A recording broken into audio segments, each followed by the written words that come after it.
Howdy guys, this is 4 days after seed scarification. I know I have some weeds coming up, that's just because I reused some soil, but I want to give the results since I'm leaving for college again today.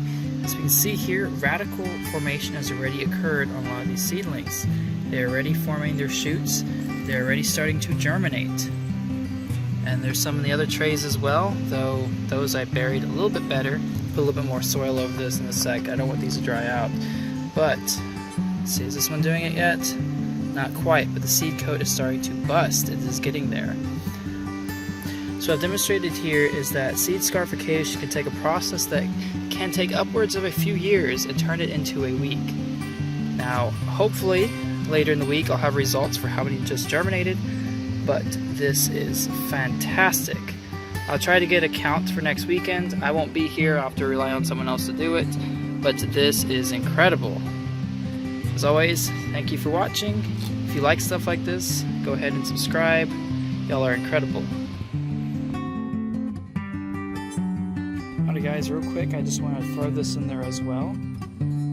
I won't be here for a while, otherwise I would be spraying Roundup, waiting a week for seeds to come up, repeating and doing that for several weeks until everything is dead, because frankly that's easy for me, and that's fine. Roundup is cheap, it degrades, it's half-life about 10 days, you don't need a lot of it, very nice stuff.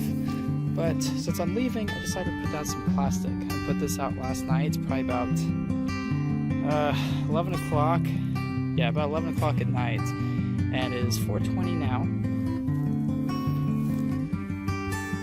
And a lot of the plants underneath are actually dead. And it's hard to see that. This just kind of shows you how hot it is in Texas. I did put some stuff around the side because if any air gets in, it cools the area right next to it and those don't die. Obviously haven't done the whole thing, but I need to. But if we go over here, this will be a little bit easier to look at. If we go over here and I pull this side up,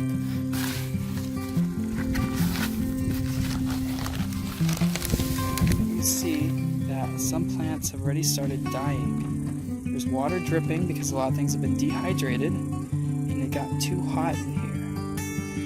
Once things reach about 130 degrees Fahrenheit, they die. There is no going back at that point. So if you're looking for a method to cheaply sterilize, you can do this. The only problem with this is that it'll kill a lot of the helpful microbes in the soil as well. So on the bright side, it'll kill all the seeds. On the downside, you're going to have to repopulate your mycorrhizae and helpful bacteria as well. But that process happens fairly quickly. So if you mix in some soil from somewhere else, that might be good.